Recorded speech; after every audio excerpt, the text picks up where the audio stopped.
Bismillahirrahmanirrahim. Assalamualaikum warahmatullahi wabarakatuh. Ketemu lagi dengan saya di channel Mbak Kajo, channel yang membahas seputaran warung sembako, sharing-sharing serta berbagi pengalaman tentang wirausaha warung sembako. Mudah-mudahan hari ini kita masih dalam lindungannya, dimudahkan rezekinya serta dilancarkan segala urusan-urusannya. Kemarin sekitar 4 ataupun 5 hari itu waktu saya mengupload video bagaimana cara saya meningkatkan omset pendapatan, ada di kolom komentar pertanyaan dari saudara Alfi Salman ya, kalau nggak salah. Itu beliau menanyakan tahapan-tahapan yang dibutuhkan untuk memulai usaha warung sembako. Oke lor, sebelum masuk pembahasannya ataupun menjawab pertanyaan beliau, bagi sedulur yang baru menemukan channel ini, jangan lupa di like, komen, serta subscribe-nya, karena subscribe itu gratis dan mudah-mudahan subscribe itu menjadi ladang ibadah bagi sedulur semua.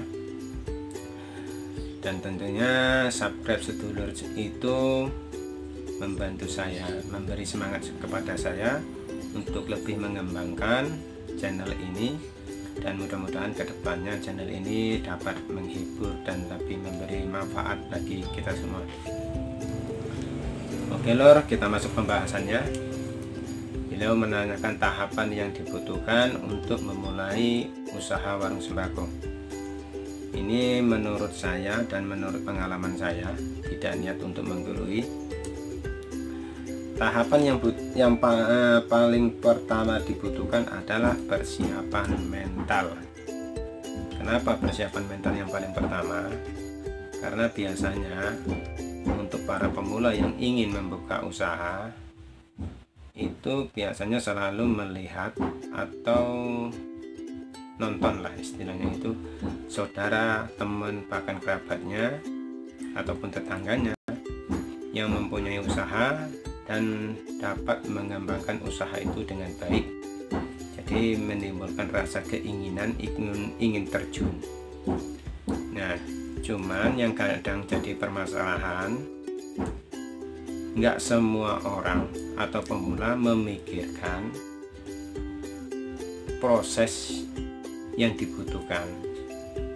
Jadi asal-asal aja, tetangga buka ini kita ikut, tetangga punya ini kita ikut, dan asal-asal aja. Jadi tidak mempertimbangkan proses yang akan dilalui. Biasanya itu kalau orang yang mental yang tidak dipersiapkan dengan baik, suatu dagangannya bagus atau berputar dengan bagus, itu akan senang-senang aja, happy-happy saja. Tetapi begitu dagangan itu sepi ataupun tidak ada pembeli, itu biasanya kalau mentalnya yang tidak dipersiapkan dengan baik akan ngedrop. Jadi akan menimbulkan rasa nggak semangat lagi untuk usaha, tidak memperhatikan lagi usahanya, dan alhasil nanti bahkan kedepannya itu bahkan bisa terjadi kebangkrutan atau tutup usahanya. Jadi mental yang paling pertama dibutuhkan untuk pemula ya. Terus tahapan yang kedua adalah persiapan modal. Karena modal ini sangat penting untuk kita memulai suatu usaha, baik modal secara materi maupun secara psikis ya, non materi. Dukungan dari kerabat, dukungan dari saudara, teman, dan doa-doa dari orang-orang sekitar kita itu sangat penting. Karena semakin banyak dukungan dari luar maupun dari dalam, itu akan memberi semangat bagi kita semua untuk lebih bersemangat untuk meningkatkan dan mengembangkan usaha kita itu tadi. Bila modalnya kita banyak, jumlah rupiahnya gitu, kita modalnya itu lebih banyak, itu akan lebih mempermudah kita untuk mengembangkan usaha tadi.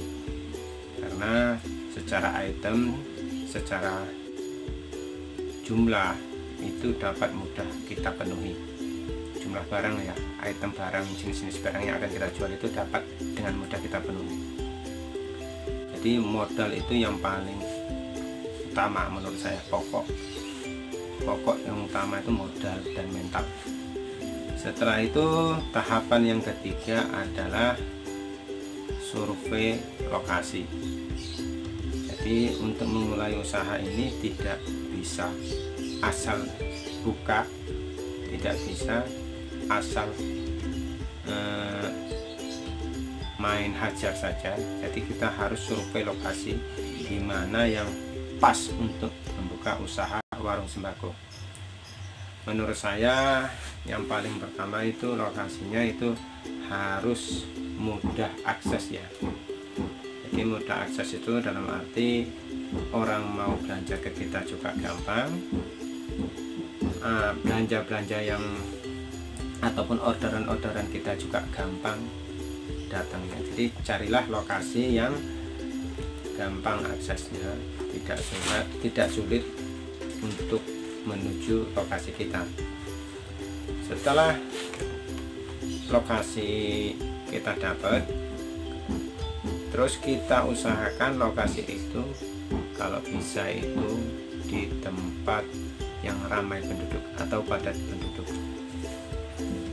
Jadi dan harapan dengan ramainya penduduk ataupun padatnya penduduk yang di sekitar usaha kita tadi akan belanja ke tempat kita ya, dan harapannya perputaran usaha kita itu akan lebih cepat berkembang dan maju.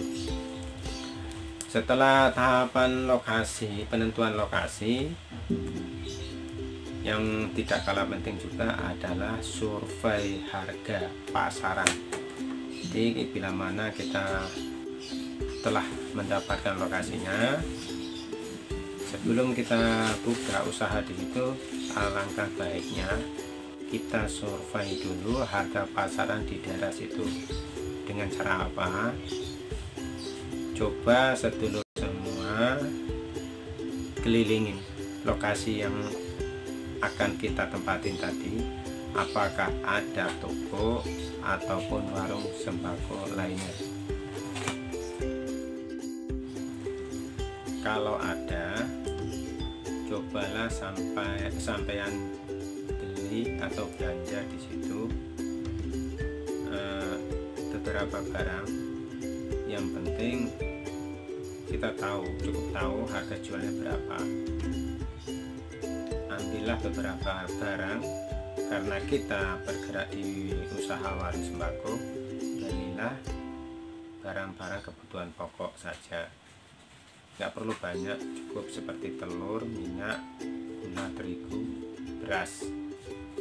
Dan nanti kita setelah belanja, kita akan tahu harga jual toko tersebut berapa, dan nantinya kedepannya akan mempermudah kita untuk menentukan harga jual kita.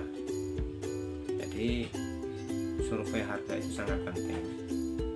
Jangan sampai nanti kita salah jual ataupun kemahalan ya, jualan kita itu kemahalan. Tentunya karena kita orang baru, kalau kemahalan itu akan susah mendapat pembeli, akan susah mendapat pelanggan. Jadi survei harga ini sangat penting bagi kita untuk memulai suatu usaha, khususnya warung sembako. Jadi kita itu bisa menentukan arah jual kita itu berapa, keuntungannya berapa, itu dapat mudah kita ketahui. Dan tentunya dengan survei harga ini tadi, kita usahakan jangan merusak pasaran.